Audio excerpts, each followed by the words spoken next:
आइए आप हमारे कौन कुमार और लालू जी इनके सौजन्य से इस कार्यक्रम में प्रसारित की जा रही है। और ये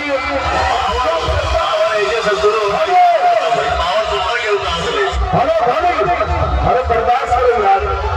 और ये प्रस्तुत करता सूर्य विहार राजा तिहारी और इस टीम के मौलिकता और आदरणीय श्रीमान मदन के साथ ये है पब्लिसिटी, ये है हमारी मही मनीषा का चलवा। आइए मही मनीषा का नाम फिर एक बार एक गाने को प्रस्तुत किया जाएगा।